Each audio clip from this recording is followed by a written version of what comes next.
बहनों और बेटियों से बात करने के लिए आया हूं।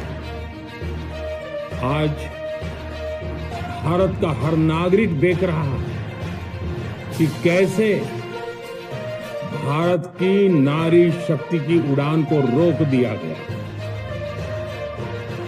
उनके सपनों को बेरहमी से कुचल दिया गया।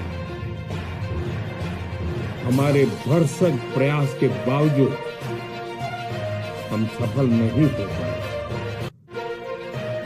नारी शक्ति वंदन अधिनियम में संशोधन नहीं हो पाया और मैं इसके लिए सभी माताओं बहनों उनसे मैं क्षमा प्रार्थी हूं। साथियों, हमारे लिए देश हित सर्वोपरि है, लेकिन जब कुछ लोगों के लिए दल हित सब कुछ हो जाता है, दल हित देश हित से बड़ा हो जाता है, तो नारी शक्ति को, देश हित को इसका खामियाजा उठाना पड़ता है। इस बार भी यही हुआ। कांग्रेस, डीएमके, टीएमसी और समाजवादी पार्टी जैसे दलों की स्वार्थी राजनीति का नुकसान देश की नारी शक्ति को उठाना पड़ा। साथियों, कल देश की करोड़ों महिलाओं की नजर संसद पर थी। देश की नारी शक्ति देख रही थी। मुझे भी ये देखकर बहुत दुख हुआ कि जब ये नारी हित का प्रस्ताव गिरा तो कांग्रेस, डीएमके, टीएमसी, सपा जैसी परिवारवादी पार्टियां खुशी से तालियां बजा रही थी। महिलाओं से उनके अधिकार छीनकर ये लोग मेजें थपथपा रहे थे। उन्होंने जो किया वो केवल टेबल पर थाप नहीं थी, वो नारी के स्वाभिमान पर, उसके आत्मसम्मान पर चोट थी। और नारी सब भूल जाती है, अपना अपमान कभी नहीं भूलती। इसलिए संसद में कांग्रेस और उसके सहयोग के उन सबके व्यवहार की कसर हर नारी के मन में हमेशा रहेगी। देश की नारी जब भी अपने क्षेत्र में इन नेताओं को देखेगी तो वो याद करेगी कि इन्हीं लोगों ने संसद में महिला आरक्षण को रोकने का जश्न मनाया, खुशियां मनाई थी। कल संसद में नारी शक्ति वंदन संशोधन का जिन दलों ने विरोध किया, उनसे मैं दो टूक कहूंगा। ये लोग नारी शक्ति को फॉर ग्रांटेड ले रहे हैं। वो ये भूल रहे हैं कि 21वीं सदी की नारी देश की हर घटना पर नजर रख रही है। वो उनकी मंशा भांप रही है और सच्चाई भी भली भांति जान चुकी है। इसलिए महिला आरक्षण विरोध करके जो पाप विपक्ष ने किया है, इसकी उन्हें सजा जरूर मिलेगी। इन दलों ने संविधान निर्माताओं की भावनाओं का भी अपमान किया है और जनता द्वारा इसकी सजा से भी वो बच नहीं पाएंगे। साथियों, सदन में नारी शक्ति वंदन संशोधन किसी से भी कुछ छीनने का नहीं था। नारी शक्ति वंदन संशोधन हर किसी को कुछ न कुछ देने का था, देने के लिए संशोधन का था। ये 40 साल से लटके हुए नारी के हक को 2029 के अगले लोकसभा चुनाव से उसका हक देने का संशोधन था। नारी शक्ति वंदन संशोधन 21वीं सदी के भारत की नारी को नए अवसर देने, नई उड़ान देने, उसके सामने से बाधाएं हटाने का महायज्ञ था। देश की 50% यानी आधी आबादी को उसका अधिकार देने का साफ नियत के साथ, ईमानदारी के साथ किया गया एक पवित्र प्रयास था।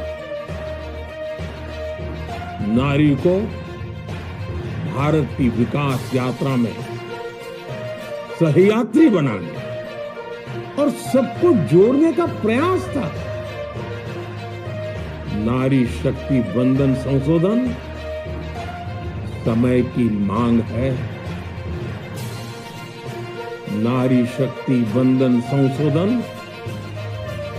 उत्तर, दक्षिण, पूरब, पश्चिम सभी राज्यों की, हर राज्य की शक्ति में समान वृद्धि का प्रयास। ये संसद में सभी राज्यों की आवाज को अधिक शक्ति देने का प्रयास। राज्य छोटा हो, राज्य बड़ा हो, राज्य की आबादी कम हो या राज्य की आबादी ज्यादा हो, सबकी समान अनुपात में शक्ति बढ़ाने की कोशिश थी। लेकिन इस ईमानदार प्रयास की कांग्रेस और उसके सहयोगियों ने सदन में पूरे देश के सामने भ्रूण हत्या कर दी है। भ्रूण हत्या कर दी है। ये Congress, TMC, Samajwadi party, DMK जैसे दल इस भ्रूण हत्या के गुनहगार हैं। ये देश के संविधान के अपराधी हैं। ये देश की नारी शक्ति के अपराधी हैं। साथियों, कांग्रेस महिला आरक्षण के विषय से ही नफरत करती है। उसने हमेशा से ही महिला आरक्षण को रोकने के लिए षड्यंत्र किए। इस दिशा में पहले जितनी बार भी प्रयास हुए, हर बार कांग्रेस ने इसमें रोड़े अटकाए हैं। इस बार भी कांग्रेस और उसके साथियों ने महिला आरक्षण को रोकने के लिए एक के बाद एक नए झूठ का सहारा लिया। कभी संख्या को लेकर, कभी किसी और तरीके से। कांग्रेस और उसके साथियों ने देश को गुमराह करने की कोशिश की। ऐसा करके इन दलों ने भारत की नारी शक्ति के सामने अपना असली चेहरा सामने ला दिया है, अपना मुखौटा उतार दिया है। साथियों, मुझे व्यक्तिगत तौर पर आशा थी कि कांग्रेस अपनी दशकों पुरानी गलती सुधारेगी। कांग्रेस अपने पापों का प्रायश्चित करेगी, लेकिन कांग्रेस ने इतिहास रचने का, महिलाओं के पक्ष में खड़े होने का अवसर खो दिया। कांग्रेस खुद देश के अधिकांश हिस्सों में अपना वजूद खो चुकी है। कांग्रेस परजीवी की तरह क्षेत्रीय दलों की पीठ पर सवार होकर खुद को जिंदा रखे हुए है। लेकिन कांग्रेस ये भी नहीं चाहती कि क्षेत्रीय दलों की ताकत बढ़े। इसलिए कांग्रेस ने इस संशोधन का विरोध करवाकर अनेक क्षेत्रीय दलों के भविष्य को अंधकार में धकेलने का राजनीतिक षड्यंत्र किया है। साथियों, Congress, Samajwadi party, DMK, TMC और दूसरी पार्टियां इतने वर्षों से हर बार वही बहाने, वही कुतर्क गढ़ते आए हैं, बनाते आए हैं। कोई न कोई टेक्निकल पेंच फंसाकर ये महिलाओं के अधिकारों पर डाका डालते रहे। देश राजनीति का ये बद्दा पैटर्न बराबर समझ चुका है और उसके पीछे की वजह भी जान चुका है। भाइयों बहनों, नारी शक्ति वंदन अधिनियम के विरोध की एक बड़ी वजह है इन परिवारवादी पार्टियों का डर। इन्हें डर है अगर महिलाएं सशक्त हो गई तो इन परिवारवादी पार्टियों का नेतृत्व खतरे में पड़ जाएगा। ये कभी नहीं चाहेंगे कि उनके परिवार के बाहर की महिलाएं आगे बढ़ें। आज पंचायतों में, लोकल बॉडीज में जिन हजारों लाखों महिलाओं ने अपनी क्षमता को साबित किया है, जब आगे बढ़कर लोकसभा और विधानसभाओं में आना चाहती हैं, देश की सेवा करना चाहती हैं, परिवारवादियों के भीतर उनसे असुरक्षा की भावना बैठी हुई। परिसीमन के बाद महिलाओं के लिए कहीं ज्यादा सीटें होगी, महिलाओं का कद बढ़ेगा। इसलिए इन लोगों ने नारी शक्ति वंदन संशोधन का विरोध किया।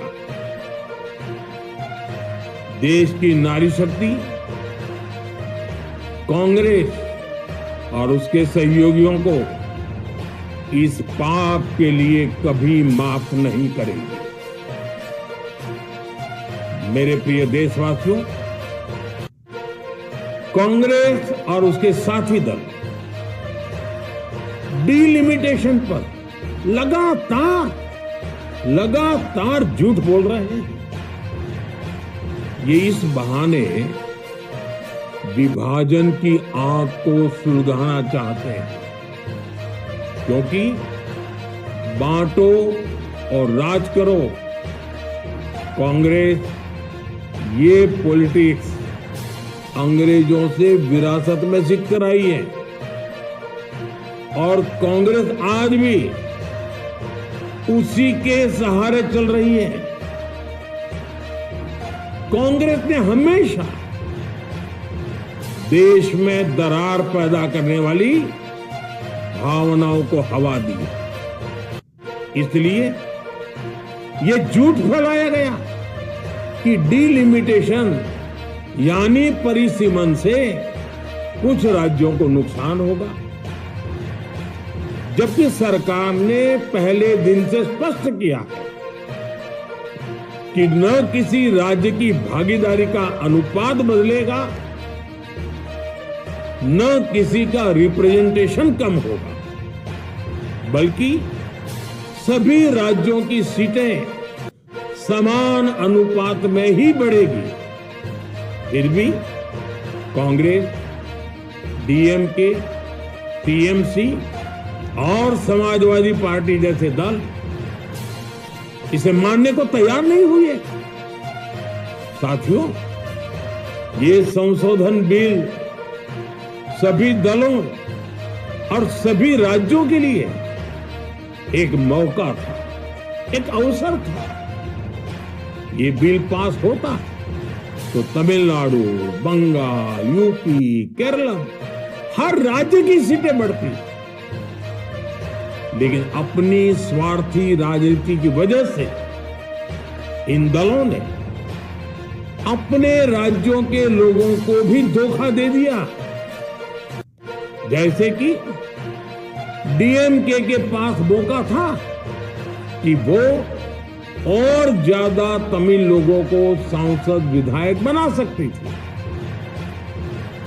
तमिलनाडु की आवाज और मजबूत कर सकती थी, लेकिन उसने वो मौका खो दिया। टीएमसी के पास भी बंगाल के लोगों को आगे बढ़ाने का मौका था, लेकिन टीएमसी ने भी ये मौका गंवा दिया। समाजवादी पार्टी के पास भी मौका था कि वो महिला विरोधी छवि होने के दाग को कुछ कम कर सके, लेकिन सपा भी इसमें चूक गई। समाजवादी पार्टी लोहिया जी को तो पहले ही भूल चुकी है। सपा ने नारी शक्ति बंधन संशोधन का विरोध करके लोहिया जी के सारे सपनों को पैरों तले रौंद दिया है। सपा महिला आरक्षण विरोधी है। ये यूपी की और देश की महिलाएं कभी नहीं भूलेगी। साथियों, महिलाओं के आरक्षण का विरोध करके कांग्रेस ने फिर एक बात सिद्ध कर दी। कांग्रेस एक एंटी रिफॉर्म पार्टी है। 21वीं सदी के विकसित भारत के लिए जो भी निर्णय, जो भी रिफॉर्म जरूरी है, जो भी निर्णय देश ले रहा, कांग्रेस उन सब का विरोध करती है, उसे खारिज कर देती है, उस काम के अंदर खलल डालती है। यही कांग्रेस का इतिहास है और यही कांग्रेस की नेगेटिव पॉलिटिक्स है। साथियों, ये वही कांग्रेस है जिसने जनधन, आधार, मोबाइल, स्त्री शक्ति का विरोध किया। कांग्रेस ने डिजिटल पेमेंट्स का विरोध किया। कांग्रेस ने जीएसटी का विरोध किया। कांग्रेस ने सामान्य वर्ग के गरीबों को आरक्षण का विरोध किया। कांग्रेस ने ट्रिपल तलाक के विरुद्ध कानून का विरोध किया। कांग्रेस ने आर्टिकल 370 हटाने का विरोध किया।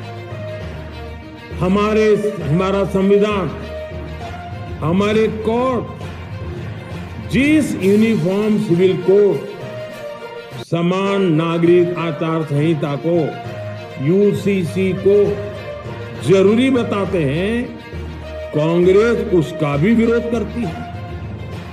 रिफॉर्म का नाम सुनते ही कांग्रेस विरोध की तख्ती लेकर दौड़ पड़ती है। ऐसा कोई भी काम जिससे देश मजबूत होता है, कांग्रेस उसमें बाधाएं खड़ी करने के लिए पूरी शक्ति लगा देती है। Congress one nation one election का विरोध करती है। कांग्रेस देश में घुसपैठियों को भगाने का विरोध करती है। कांग्रेस मतदाता सूची के शुद्धिकरण एसआईआर का विरोध करती है। कांग्रेस वक्फ बोर्ड में रिफॉर्म का विरोध करती है।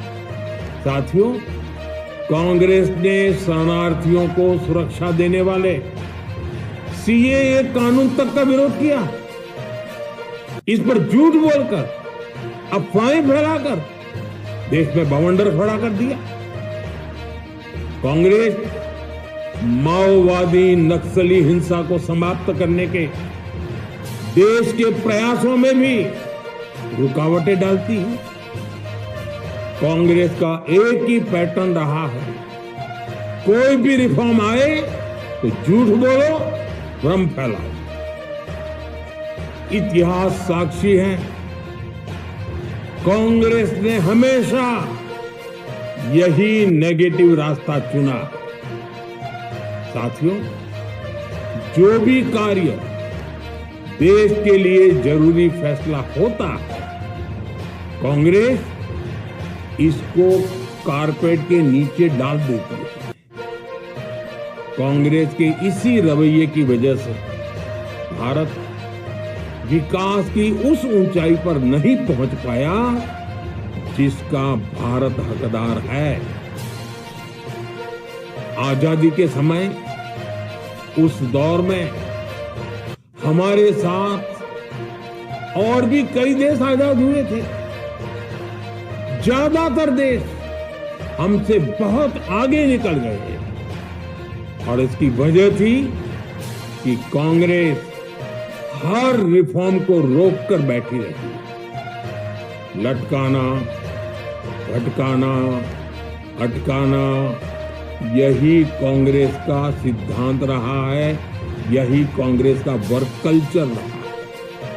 कांग्रेस ने पड़ोसी देशों के साथ सीमा विवादों को लटकाया। कांग्रेस ने पाकिस्तान के साथ पानी बंटवारे से जुड़े विवादों को लटकाया। कांग्रेस ने ओबीसी आरक्षण के निर्णय को 40 साल तक लटकाए रखा। कांग्रेस ने सैनिकों के लिए वन रैंक वन पेंशन को 40 साल तक रोके रखा। साथियों, कांग्रेस के इस रवैये ने हमेशा देश का बहुत बड़ा नुकसान किया। कांग्रेस के हर विरोध, हर अनिर्णय, हर छल प्रपंच का खामियाजा देश ने भुगता, देश की पीढ़ियों ने भुगता। आज देश के सामने जितनी भी बड़ी चुनौतियां हैं, वो कांग्रेस के इसी रवैये से उपजी हुई। इसलिए ये लड़ाई सिर्फ एक कानून की नहीं है, ये लड़ाई कांग्रेस की उस एंटी रिफॉर्म मानसिकता के साथ है, जिसमें सिर्फ नेगेटिविटी है, नकारात्मकता।